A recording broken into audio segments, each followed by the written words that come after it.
you hire people, you put them in positions and you hire them because they're right for that job or they can do that job. And you need to release that control and let them do the job and, trust that they're going to come to you when they need you. And that's a very hard thing, a hard lesson to learn is at every step of the way, you got to release a little bit more and trust the people that you put in those positions. You're listening to the Building Better Futures podcast, where innovation meets inspiration. In each episode, host Eric Hirani journeys alongside notable thought leaders who are shaping the future, cultivating exceptional work cultures, and nurturing the next generation of trailblazers.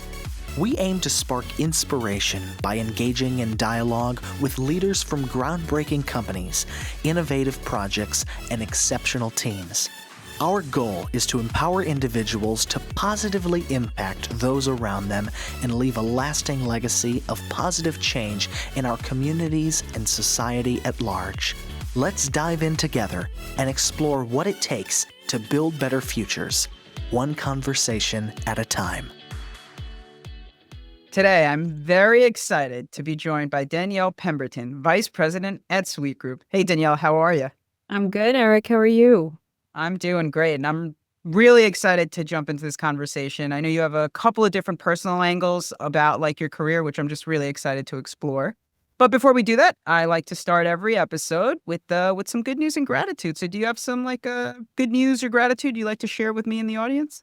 Yeah, I'm a mom of 2 kids, 7 and 9. So always grateful for them. They are amazing little humans that are developing into, preteens and adults right before my eyes. So every day grateful and amazed by them. And also, it won't be when this airs, I think. It won't. Now it's Women in Construction Week. So just a level of gratitude to the women that work with me and all the women across the AEC industry today, this week, and actually hopefully all year round, that gratitude.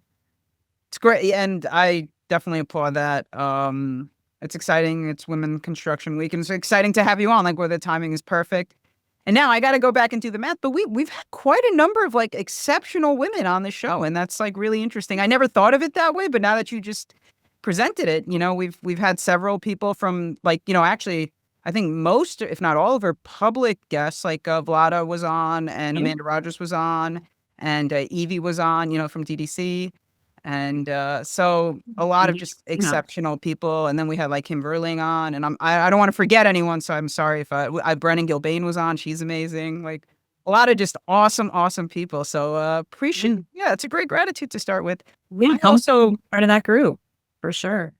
I also have 2 kids, and I was on the phone with a good friend of mine yesterday evening, and my kids are younger. They're 3 and not even 1 yet, at 6 months. But it's amazing, how much they learn and understand, but then also how impatient and unintelligent they can be. Unbelievable, right? Unbelievable.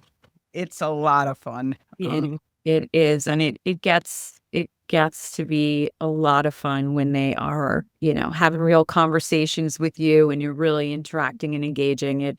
It's quite an experience, being a parent, man. I wouldn't trade for anything, obviously. I'm very excited. The thing I'm not so excited for, although I hear it's when you learn everything you can about your kids, is once they're both in activities and trying to drive them around all day. Brutal. It's brutal. My whole weekend is this friend, this art class, this sports thing. But, I guess my parents did it for me. So this is time to pay back, right? I have a really great story. My dad got, bought me the used car right in high school. And I just got my license, and he was finally you can drive yourself to baseball practice.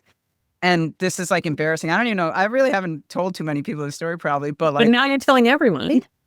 I guess as you get older, you realize the things that were that embarrassing, weren't. Everyone has their life quirks, and it's just life. But I was scared. I didn't want to drive on my own. I made my dad drive me to baseball practice that day, and he's I will drive you there. You were finding a ride home, and next time you were driving yourself. And that was the end of it. So I did start driving. But it's time back. Yeah, he had stuff to do. Definitely not drive me around. So, and I know I'm going to have that one day with the kids. They're going to want me to drive them somewhere. You could drive yourself. Totally. But very cool. On show days, I always like to share gratitude, especially for the guests. I can't imagine how incredibly busy you guys all are, and so I'm just appreciative for you to make the time here and be on and chat with us a little bit. And so let's get right into it. So I think I'd love your perspective because you've kind of you had a public works background, right? And now, I mean, well, still public works, but you were on the public side, and now you're on the private side. And how do you think that your time on the public side, like, shaped your philosophy, for both building like cities and communities, right? Even here on the private side. And like, what was that transition like? Just give me a little bit of that background. Well, it was definitely a transition. Maybe we'll start there. I worked for city government for over 15 years. So that was kind of really what I knew. It's kind of how I grew up in my career. Learned so much, learned how the concepts of government work, learned the kind of definition of red tape and, getting through processes and trying to figure out, even when you work there, how to get through your own agency's processes, right? But I think it was a huge eye opener when I got to the other side and I was able to help Suite and SLS, where I am now, kind of navigate through and understand the reasoning and the ideas behind some of the reasons why things are the way they are in city government. The transition was not easy. It was really an adjustment to move faster and to, have access to capital and to be able to do simple things like buy things without having to wait 6 months. It's these things that you kind of take for granted in your day-to-day life in government, like, oh, I'll get, I'll see this next year, right? But also the flexibility of people and the willingness of people to jump in and work outside of the job that they have, right? Just to help you and make something happen. So really different mindset, and kind of refreshing in a way. I love that. And so I kind of jumped into that, but tell us about like your life before that, right? Like, where did you grow up? Where did you go to school? How did, because another unique perspective here, if you want to touch on, I think your degree is in communications, right? Which is like probably a typical construction degree. Typical enough. Yeah, so tell us, like, where'd you grow up? Tell us about your background. Where'd you go to school? And how did you end up in that government position when you finally got there? Yeah. Well, born in New Jersey, northern New Jersey. Only child, actually. Mom and dad. Dad is an Italian immigrant. I remember as a kid helping him study for a citizenship test. So, Oh, wow. Didn't become a citizen until I was conscious of it for sure. My mom was a molecular biologist, actually, worked on for pharmaceutical companies doing oncology research for a long time. So kind of interesting dynamic growing up. They worked really hard and they wanted to make my dream come true to send me to school in Boston for college. And they did that for me. I went to BU.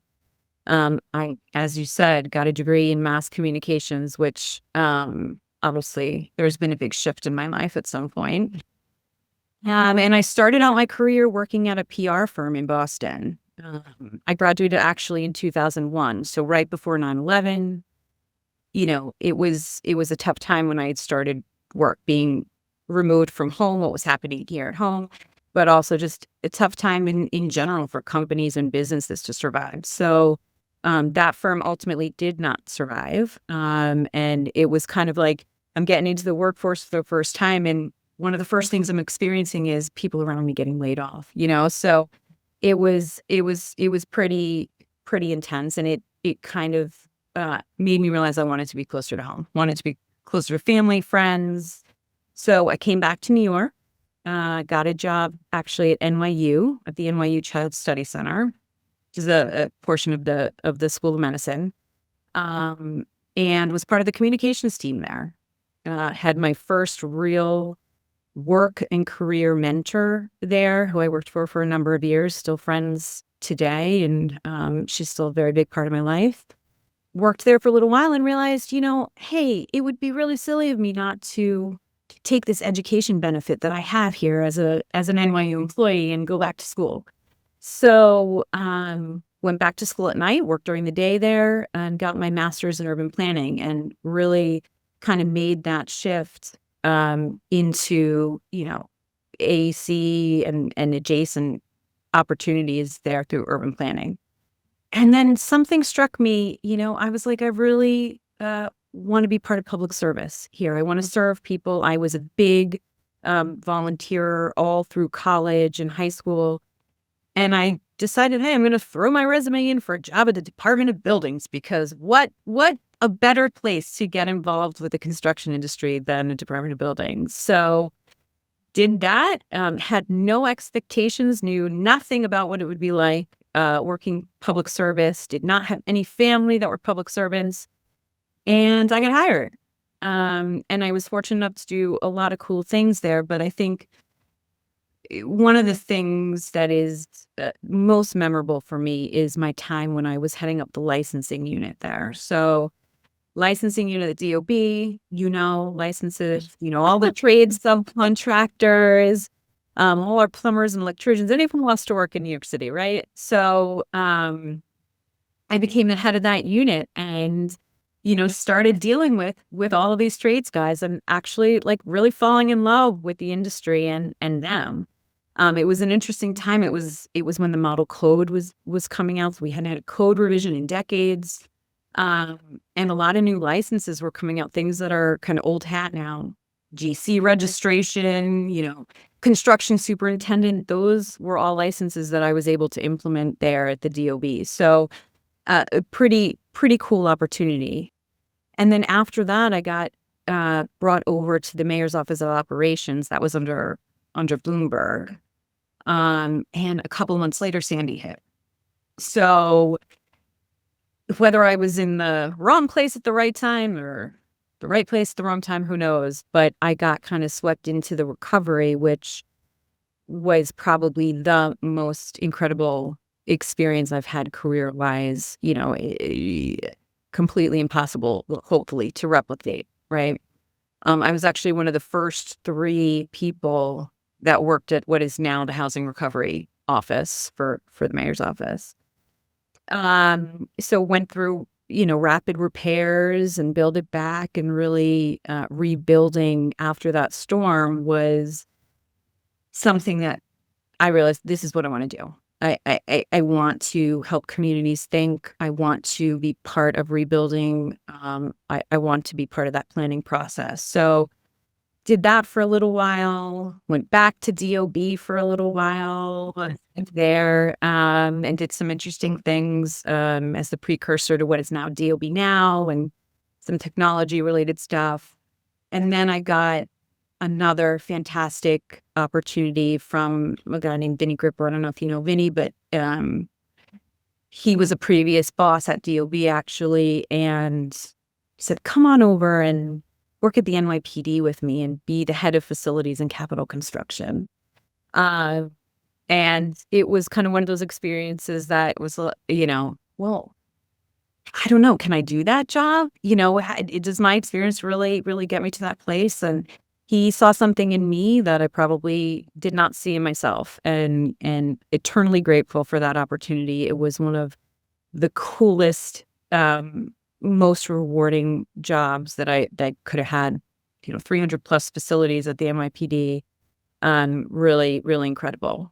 Stayed there for a little while. I served as deputy commissioner after that at PD for a little while under Dermot Shea, and then I missed building. I missed construction. That deputy commissioner position at PD was really about policy and strategy and things like that, which was amazing. But I missed my builders. I missed my trade guys, right? So that's when I got the opportunity to come to Sweet to work with Steve Alessio and be at first the director of public projects here, but then was promoted and currently serve as vice president. But my portfolio is really public projects, and so I've kept that link to my passion and my work with government. I've been able to keep it, very lucky to do so, with my portfolio projects here.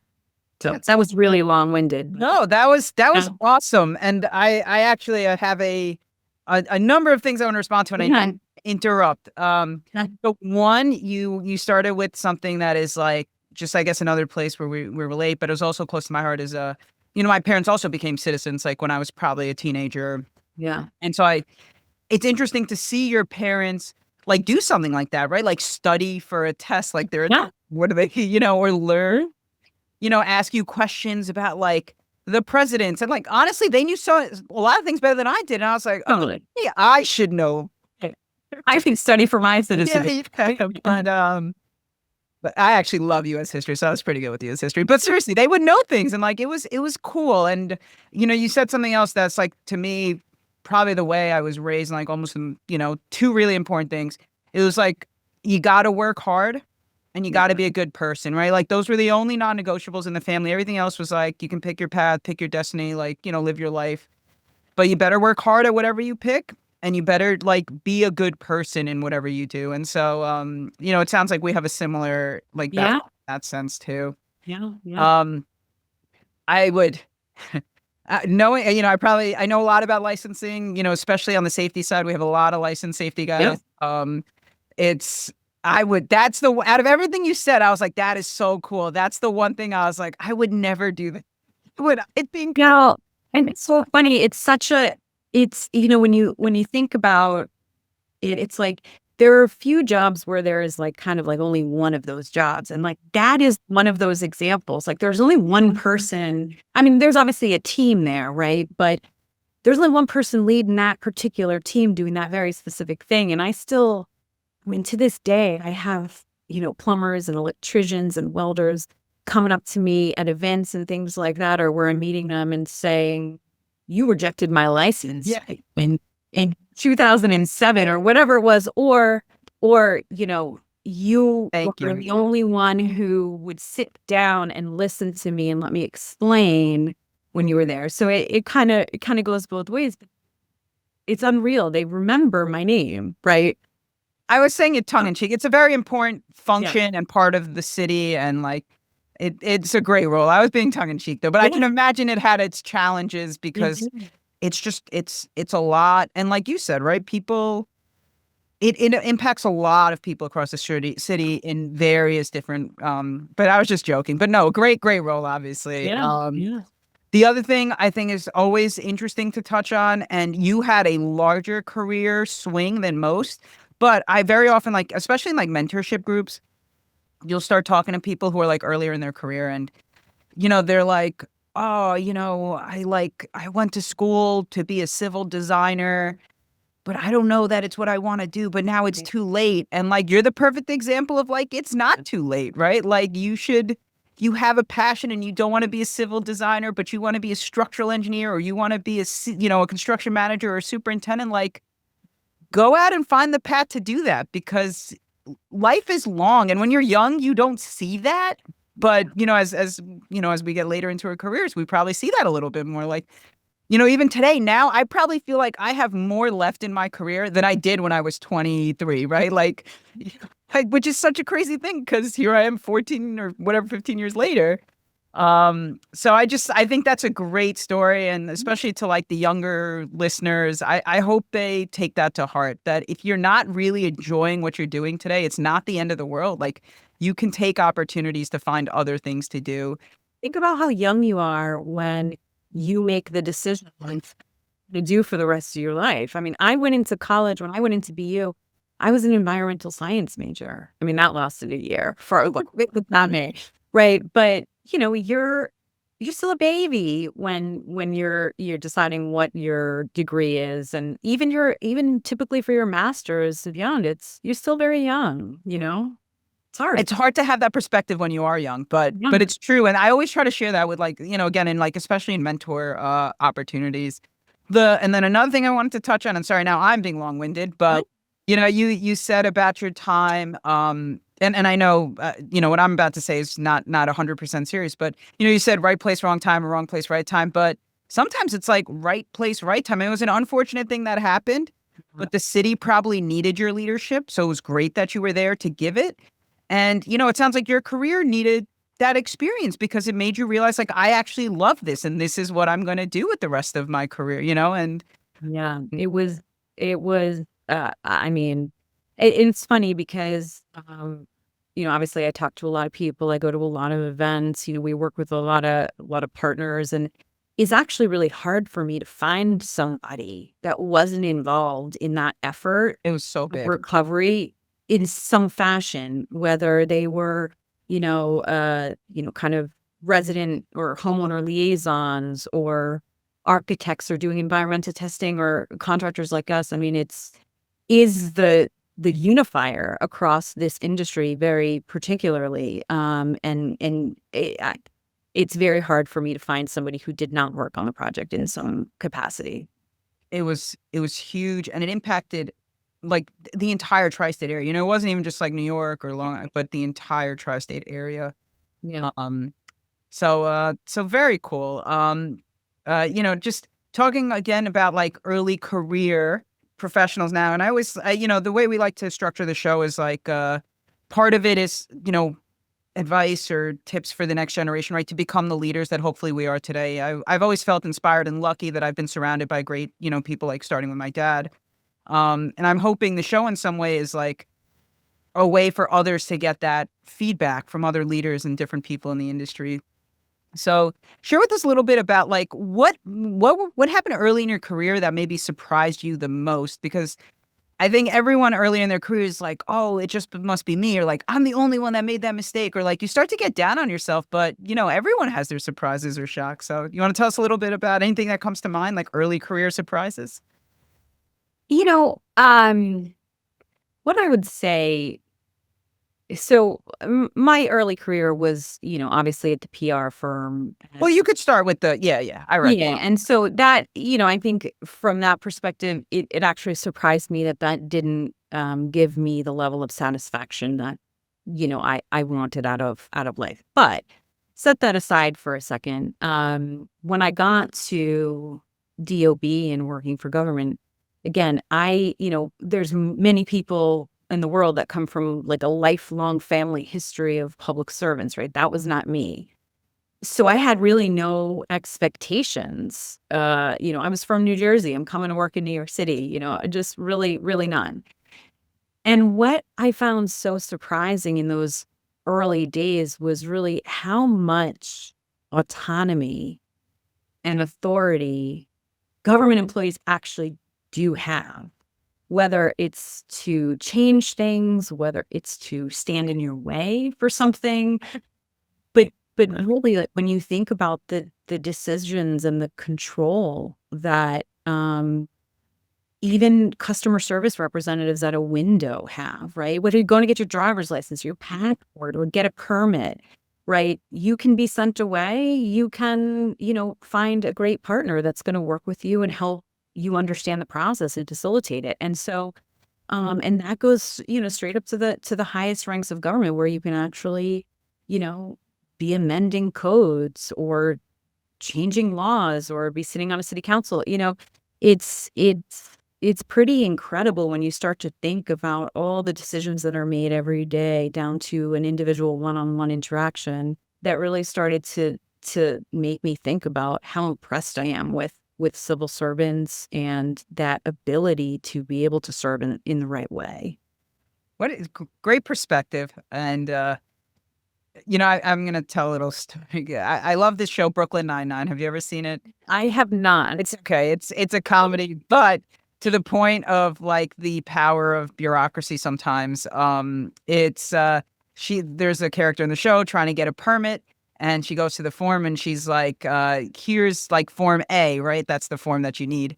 And the person's like, well, you need form B. And she's like, well, I need form A to get form B. She's like, well, if you read form A, it says you're supposed to have form B. And she like freaks out because she can't think how to Not- compute this. And you just made me think of that. But the not- power they have to like help solve problems. And I will say this, on an individual level, I think people within government are so willing to help. And I pick up the phone all the time. If I have a question, like DOB is a great example. If I have a question, I call the assistant commissioners, and they are very helpful and they are very friendly and they will answer my question. And they won't ask me details, right? Because sometimes you're like, hey, I'm trying to understand, but I'm not trying to get my project in trouble, right? Like, and they're very understanding of that too. They're like, hey, you're trying to do the right thing. I will give you guidance, and just make sure you are doing the right thing. Yeah. So, And I sometimes they agree get a with bad rap, but they are, and that goes across all, like many agencies. I just all. use DOB because, again, on the safety side, that's like who we end up talking to a lot of times. But sorry, what were you going to say? I didn't mean to interrupt you. I do, and I agree with you, and I do think, even while I was there, in the city, that is a culture shift for a lot of people that work there too, is like, somewhere, there's folks there who, make it their job to find something that's wrong with your application, right? But there has really been in New York City specifically, it's what I know, a shift to provide support rather than roadblocks. And I really think, I really started under Bloomberg, and you would see that all the time. What can we do differently that doesn't put people into a black hole of unknown or send them away? Form A, Form B. How can we provide the better customer service to help them succeed with whatever it is they need to do? And I think that has gotten progressively better in city government over the last decade or so. It's awesome. And it's great. And I really appreciate your perspective on that question. I'm going to ask you another career perspective type question. And especially in keeping with the spirit of, like, while we're filming this, it is Women in Construction Week. But what give us like your perspective on being a woman in a male dominated field. What are some of like the greatest challenges you've seen? And then if you have, any suggestions or advice for like the early career women professionals, like I have a sister in the industry, she's 26 or 27. Like I always try to get good advice for her. So, share with us. Yeah, I mean, for some reason, for most of my career, I have found myself in these male dominated fields, construction, law enforcement, right? I don't know how, sometimes combined together, so it's been pretty interesting. I think, I don't know if my challenges are very different probably than most of the women, but I think the biggest one for me has been navigating some of the networks or the cultures in these environments, right? So, they're very deep networks and cultures at the police department, for example, right? And in the construction industry too, right? These are professions that didn't necessarily have women involved at any level way back, right? And so those networks were developed so long ago, and trying to get into them and get your seat, whether it's at that table or in the group or participating, in some fashion, can be difficult. And I've been very lucky to have some amazing advocates, really, that have brought me to the table. And then I need to earn my seat at that table and keep it at the table, right? But it's really just kind of getting there in the first place to be able to show that you deserve that spot has been something that people have gifted me over my career. And it's helped me build those bridges to sit at that table permanently. I think the other challenge, for me is really, a work-life balance challenge, right? And, again, definitely not the only woman who would say that as their answer, but I am a slight workaholic, right? I think everybody that works for me or with me would say the same thing. And so, for me, it's just a constant daily check-in on, okay, it's time to close the computer. Okay, this can wait till tomorrow. I have a balance here. There's more in my life than work, right? And so just kind of navigating that challenge for me is really a daily reset for family, kids, friends, and making sure that I have that balance in my life every day. Actually, I'd love to talk more about that because, it probably, I could see why, right, just culturally, it probably is still true, right? Why that might impact women in a greater way than it impacts some of their male counterparts. But it does impact, like I'm impacted by that all the time. So talk me through that. When you say like, time to close the laptop, like, is that at home or are you still at the office when you make that decision? So you're, Usually, yeah. yeah. So, no, I'll, typically on a normal day, I'll leave, and to go get the kids from school, right? And I'll get them and I'll spend a couple hours with them and then I'll open it up again. Okay, cool. And That's great. so, Yeah. so I try to balance, but I try my hardest not to be on the computer when they're, awake and, hanging out after school and all of that. But, they go to after school until 6 p.m. So there's a small window in there between pickup and bedtime that, you got to really look at the day and say, okay, this is important for me to spend these 2 hours with them. And you got to make it happen. Because then I would say, like, if you're describing workaholics, it's probably me. Like, I don't have too many hobbies. Like, I love going to, like, I kind of love going to the gym, and that's maybe a hobby. But on that, like, I love to work. I don't know. I get like a sense of accomplishment from things being done, and I like to move things forward. And maybe it's, and now this is becoming a therapy session, but all steps to our parents, right? They were like, work hard. That's what they told us, so that's what we do. Exactly. Yeah. I like to work and honestly, in some respects, it's almost a stress reliever for me to move forward and get things done. But, there is much more to life than that. So it's that balance. Yeah. At the beginning of the year, I did start meditating, and I was doing like 5 minutes a day because I was trying to be more in the moment, right? That's another thing I struggle with is my mind is like always like 100 miles an hour, right? Like I'm doing the thing that I have to do now to get to the next thing that I'm going to have to do. And so I got to be thinking about the next thing. And I'm really trying to be calmer. And I'm not great at meditating, and it's not worked out well for me, but I hear it works for people. So I'm going to keep trying, and hopefully it'll catch on for me. Yeah. Yeah. You mentioned a lot about, oh, sorry, did you want to say something there? No, go ahead. Oh, I was going to say, you talked a lot about advocates for you, which I think is a great thing to have. And what I would even say to early career professionals is, like, go out and find those advocates, and like, I talk about it in terms of mentorship, but advocates, mentors, like, kind of almost the same thing. Can you tell us something about, like, some of those people in your career that inspired you and who were advocates for you and how they supported you? And, just trying to learn more. Yeah. I mean, I've been lucky. I have had a number of women mentors that shaped me in certain ways, but also a lot of men that supported me and advocated for me for throughout my career. My current boss, Steve Alessio, who you probably know, Steve, or have been in circles with Steve. He is a mentor in ways specifically around education, right?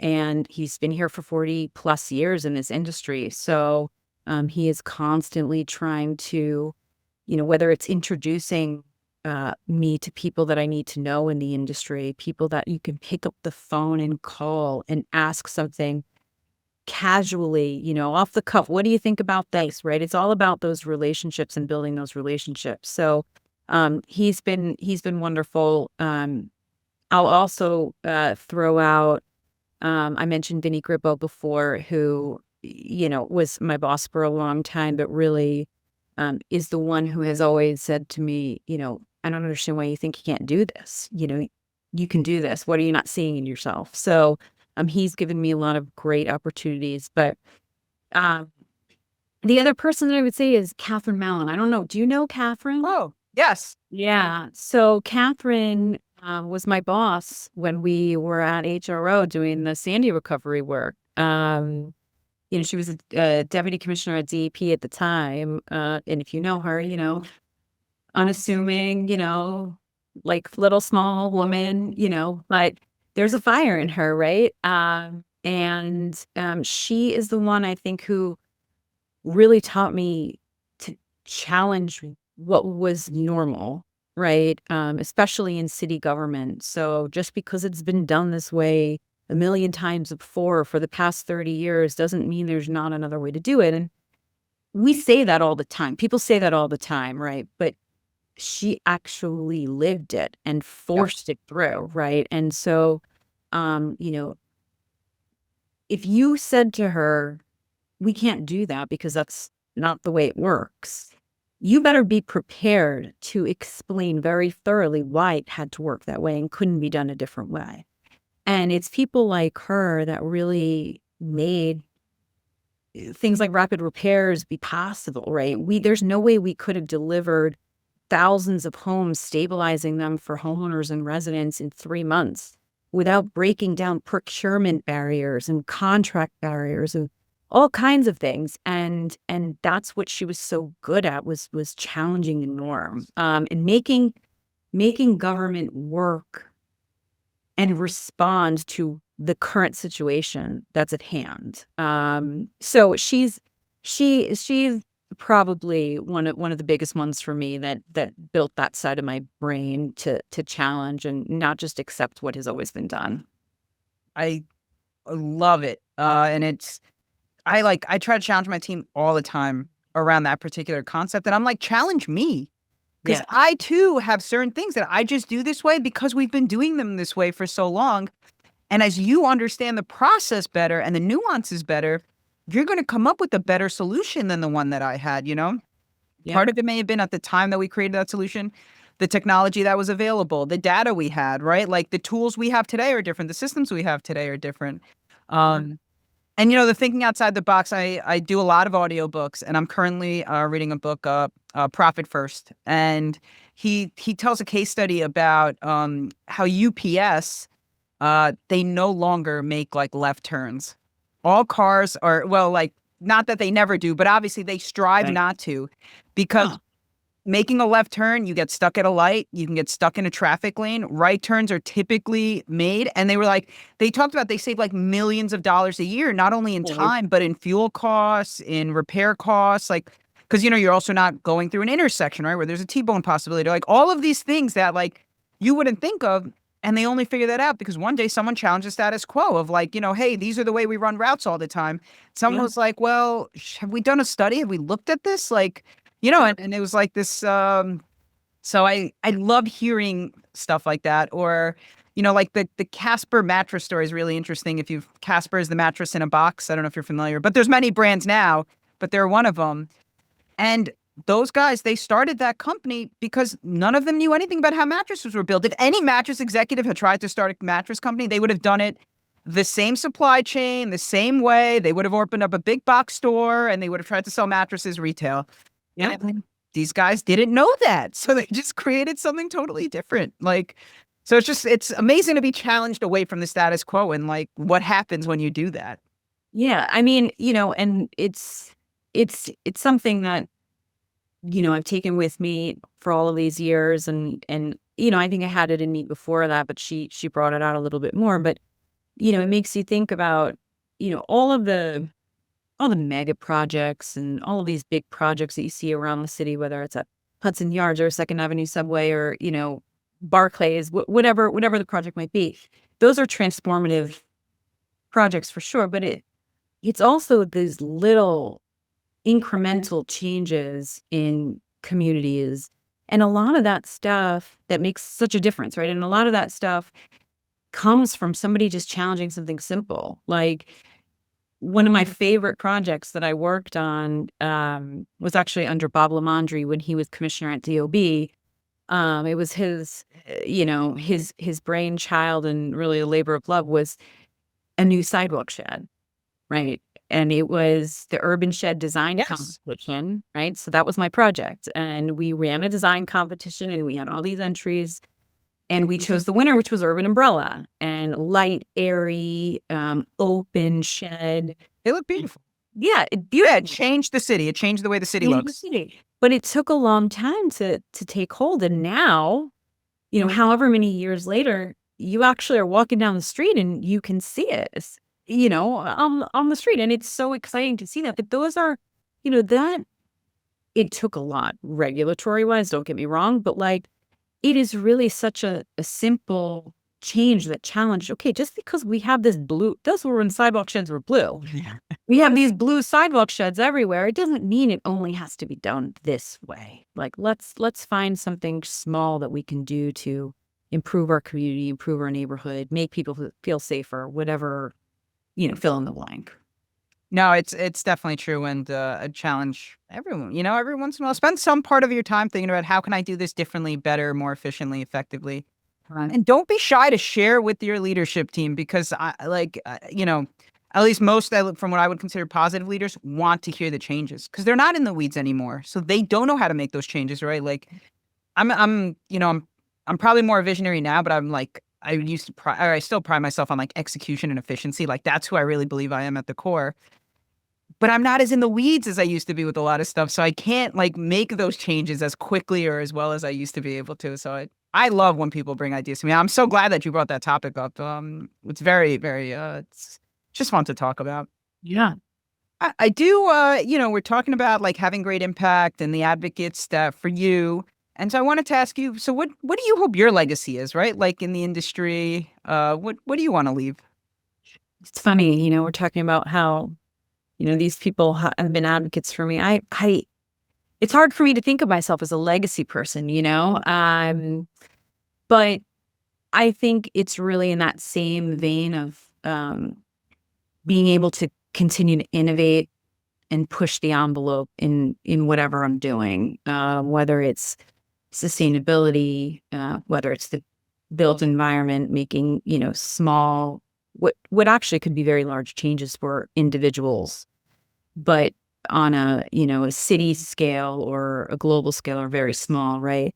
One of the projects that we're working on now is we actually have two of them, one with NYCHA and one with the Housing Preservation Trust, and these comprehensive modernization projects, right? Where we're going in, we're actually moving people out because the renovation is so extensive, they really can't be living there, and they're moving out for a long time. I mean, it's 9 months of their lives that they're being displaced, right? But we're going in and we're doing a complete and total renovation, everything new, elevators, plumbing, electrical, interiors, we're really doing a complete 180 on these buildings. And, that may not be on anyone's radar anywhere except theirs, right? But watching them come home, watching them cry when they walk through the door because they're seeing this incredible transformation. I mean, those are the things that I think of as my legacy, is being able to deliver those types of projects back to the community that I've worked in, lived in, loved for so long. So I don't know. It's my love for public service, and I will never not have a portfolio of public projects. Let's just say that.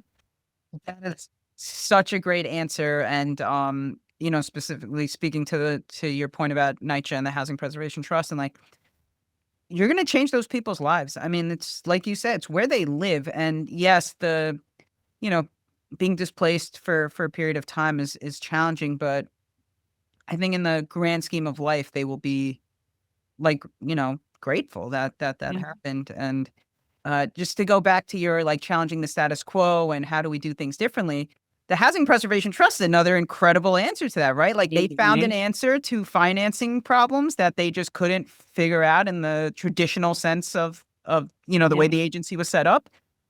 And like what a great and mega projects, right? And I think they just raised they just had another successful bond financing on their program. So it's like it's just fantastic. And to give the residents some control and say in what's happening too, right? So they were able to, both on the community side and on the finance side and kind of come up with this positive solution. So just credit to everyone involved in that. And Huge credit. Great team. I mean, talk about innovation, like really completely game changing. they're awesome. Yeah. All right, cool. I do before we get to so I told you before Oh the gosh. before we get to the builders blitz, because we're going to start doing a couple of different, it won't just be the lightning round anymore. Before we get to that, I'm like a huge quote person. I just wanted to ask you, is there like a quote or a mantra you subscribe to? I always like to learn from successful people and how they like kind of live their lives. What I would say, and I'm actually probably going to steal this from Steve. He always says, well, first of all, I guess it's around keeping your word and making good on your word, right? Which I think is really important, right? Don't promise anything that you can't deliver or unsure if you can deliver, right? But he'll always say, when we're in contract negotiation or something like that, like my word is better than the piece of paper contract, right? And it's true. I mean, the contract is also important too for a lot of reasons, but when you give your word to someone, it's that's how he subscribes, that's how I subscribe. You keep it, right? And you figure out a way to achieve what you promised. It may not look exactly like you thought it would. It may take longer, but you make good on what you said you were going to do. So that's what I would say there. I love it. It's like, and I subscribe to that too. I mean, contracts are great, but at the end of the day, if someone doesn't want to be a good person, like the contract doesn't, what are you going to tie yourself up in litigation for 9 years? Like, great. We both just lost. Like nothing, you got to trust, you got to be in business with people you can trust to do the right thing. Exactly. Follow through and keep your word. Awesome. So, all right. We always like to end every episode with a quick segment to keep things interesting and let our guests see a different, let our audience see a different side of our guests. So today's segment is going to be called Builder's Blitz. First thing that comes to mind, I'm going to give you some like this or that kind of thing. And so I actually alluded this to myself earlier, but like, do you consider yourself a visionary or an execution person first? Execution person. Execution. I think at my core, like I love execution. I love it. It's where I thrive. In hiring, are you hiring for hunger or are you hiring for experience? That's a good one. I'm gonna go with hunger. I mean, I don't know if I should elaborate on this, but No, feel free. Yeah. I feel, and that is something you can't teach, right? I mean, somebody with that drive and that fire, they're going to be able to learn what you need them to learn. Definitely hunger. We talk about this a lot. Like hiring is obviously a big part of any growing company, and I agree. Like I think our culture here is set up to train or teach or educate, but I need someone that wants to learn and wants to do something. So I agree with you. And experience is important, but like there's just that fire that can't be taught, right? Experience you can gain. Yeah. And then the last one is tell me, is there a leadership trait that maybe you're working on or think about working on? I would say, ironically enough, releasing a little bit of control. Maybe control isn't the right word, but you hire people, you put them in positions, and you hire them because they're right for that job or they can do that job, and you need to release that control and let them do the job, and trust that they're going to come to you when they need you. But I didn't hire someone to do 2 jobs, right? So I think that as you kind of come up through your career, and that's a very hard thing, a hard lesson to learn, is at every step of the way, you got to release a little bit more and trust the people that you put in those positions. So such a true sentiment, and I think the most important thing, and I have a business coach and he always shares this with me, and like I said, I read a lot of audiobooks, and it's like, we're human too, right? Like, so we're learning to delegate at the same time I'm teaching my leadership team to delegate, right? Like, and we're learning to listen, and we're learning, all the same things. So I appreciate you sharing and being so open about that. With that, that's all the time we have for today. So I will, do you have any final or parting thoughts you want to share with the audience before we sign off? just thanks for having me on. I said it before, but it's a real honor to be part of the group and incredible lineup that you have had on this podcast. So appreciate you. And thanks for having me on. And I, again, just thank you. I know you're so busy, and I learned so much, and I love your story, and I really think it'll resonate with a big part of our audience. So thank you for sharing. I know it's not always easy to share about, your whole life, really. But that's all the time we have for today. So we'll include links to any resources we mentioned in the show notes. Thanks again for listening, everybody, and keep an eye out for our next episode. This episode is brought to you by Infinite Consulting Corp., your go-to firm for MBE certified project and construction management consulting. Discover how Infinite can help you build a better future at infiniteconsultingcorp.com.